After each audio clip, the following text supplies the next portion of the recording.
आदाब नाज़रीन, कौमी शहरियत तरमीमी क़ानून और NRC के ख़िलाफ़ हिंदुस्तानी अवाम के गम गुस्से मुल्क गिर एहतजाज ने मरकज़ी हुकूमत को अपने रवैये में नरमी लाने के लिए मजबूर कर दिया। अब इस कानून में रद्दबदल की जाएगी। हुकूमत ने अवाम से भी तजावीज़ तलब की है ताकि इन पर गौर किया जा सके। दिलचस्प बात यह है कि एहतजाज ने हुकूमत को इस कदर परेशान कर दिया कि इसने अपने ट्विटर अकाउंट से अमित शाह के उस ट्वीट को भी हटा दिया जिसमें शहरियत तरमीमी क़ानून के निफाज और इसके बाद मुल्क भर में NRC की बात कही गई थी।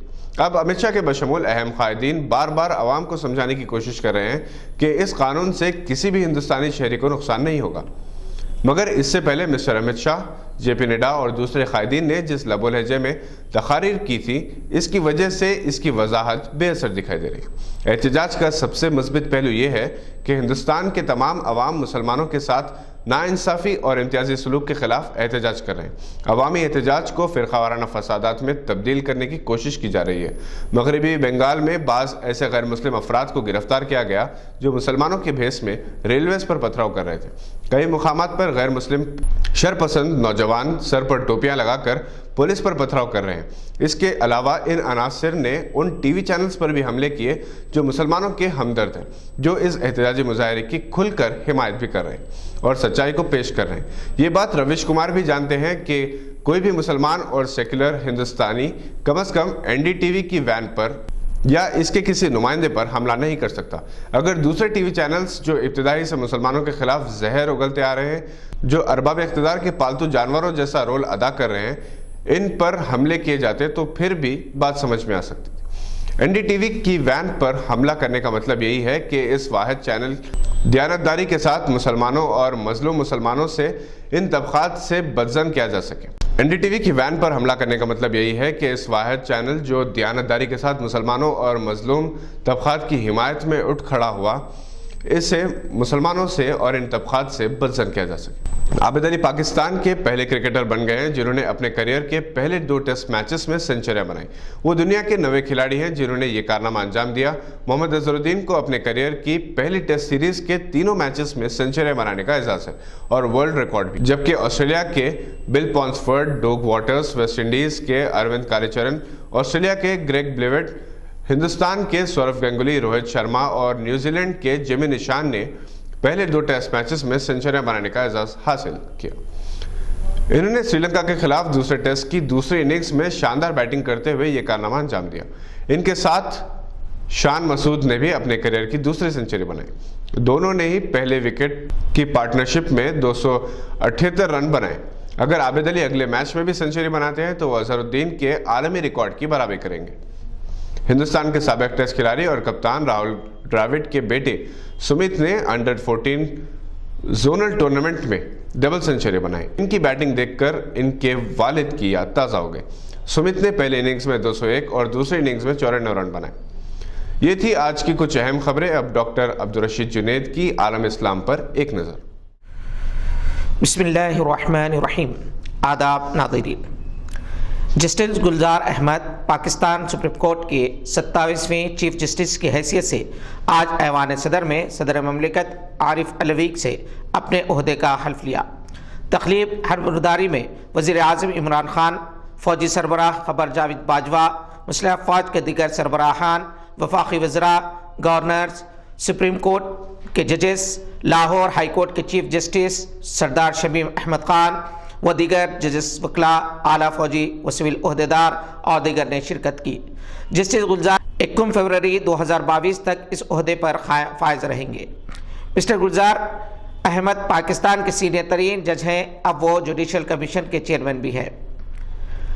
कोलालमपुर में मुनक़िदा 4 रोज़ा कॉन्फ्रेंस के सिलसिले में बाज़ इस्लामी ममालिक के कायदीन की जानिब से तनक़ीद की जा रही है कि वो बाज़ गोशों से पाकिस्तानी वज़ीर आज़म इमरान खान को मलेशिया में मुनक़िदा सरबराह कॉन्फ्रेंस में अदम शिरकत भी कई सवाल उभरे हैं कि मलेशिया और तुर्की ने पाकिस्तान को नाजुक वक्तों पर साथ दिया। इमरान खान ने इस कॉन्फ्रेंस में शिरकत का तयक़ुन दिया था, लेकिन ऐन वक्त पर इमरान खान ने मलेशिया का दौरा मनसूख करके सऊदी अरब का दौरा किया, जिससे तुर्की और मलेशिया दोनों ही नाराज़ हुए हैं। इमरान खान ने यह दौरा किस लिए मनसूख किया था, इससे मुताल्लिक़ बाज़ ज़राए के मुताबिक कई इंकशाफात हो रहे हैं। جیسے بتایا جاتا ہے کہ پرنس محمد بن سلمان نے یہ دھمکی دی تھی کہ وہ 40,000 پاکستانیوں کو سعودی عرب سے نکال دیں گے اور اس کی امداد بھی روک دی جائے گی۔ سعودی عرب کی جانب سے روکنے کی کوشش قرار دیے جانے کے بعد پاکستان میں موجود سعودی سفارت خانے نے ان خبروں کی تردید کرتے ہوئے کہا ہے کہ پاکستان اور سعودی عرب کے درمیان تعلقات اعتماد، افہام و تفہیم اور باہمی احترام پر قائم ہیں۔ بیان میں واضح کیا گیا کہ سعودی عرب اور پاکستان کے تعلقات ایسے نہیں جہاں دھمکیوں کی زبان استعمال ہوتی ہو۔ اس سے قبل جمعہ کی رات پاکستان کے دفتر خارجہ نے کانفرنس میں شرکت نہ کرنے کی وجہ بتاتے ہوئے کہا ہے کہ اہم مسلم ممالک اور امت مسلمہ میں ممکنہ تقسیم کے خدشات کو مد نظر رکھتے ہوئے یہ فیصلہ کیا گیا تھا۔ بیان میں کہا گیا ہے کہ مسلم امہ کے اتحاد کے لیے پاکستان اپنا کردار ادا کرتا رہے گا۔ ادھر اسلامی تعاون تنظیم OIC کے سیکرٹری جنرل ڈاکٹر یوسف بن عبد الرحمن العثیمین نے کوالالمپور کانفرنس کو امت میں انتشار پیدا کرنے کی کوشش قرار دیا ہے۔ العثیمین نے ملیشیا میں محدود اسلامک سربراہ کانفرنس کے انعقاد کی مذمت کرتے ہوئے کہا کہ OIC کے دائرے میں کسی بھی قسم کے اجلاس کا موقع فراہم کرتا ہے، مشترکہ جدوجہد OIC کے دائرہ کار میں ہی رہتے ہوئے کی جانی ضروری ہے۔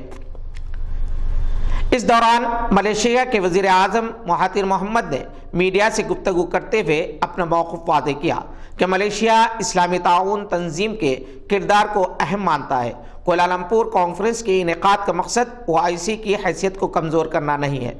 یہ بات شاہ سلمان بن عبدالعزیز سے ٹیلی فونک رابطے کے دوران بھی انہوں نے واضح کی ہے۔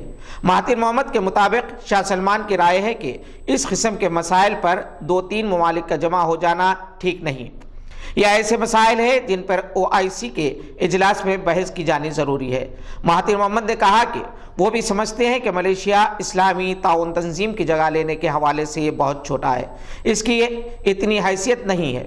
کوالالمپور کانفرنس میں ترکی، قطر اور ایران نے شرکت کی ہے، جبکہ پاکستان اور انڈونیشیا نے شرکت سے گریز کیا ہے۔ ملیشیا کے وزیر اعظم مہاتیر محمد نے ہندوستان میں شہریت ترمیمی بل کے نئے قانون سے متعلق کوالالمپور میں سربراہی کانفرنس کے موقع پر کہا ہے کہ مجھے یہ دیکھ کر افسوس ہوا ہے کہ انڈیا سیکولر ملک ہونے کا دعویٰ کرتا ہے جبکہ وہ بعض مسلمانوں کی شہریت چھیننے کے اقدام کر رہا ہے۔ انہوں نے کہا کہ اگر ہم ملیشیا میں ایسا کریں تو نہیں معلوم کیا ہوگا، ہر طرف افراتفری پھیل جائے گی اور ہر کوئی اس سے متاثر ہوگا۔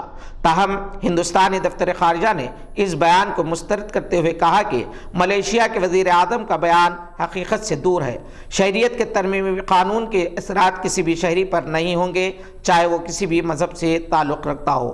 یہ تھی چند اہم خبروں پر نظر، دیکھتے رہیے گواہ۔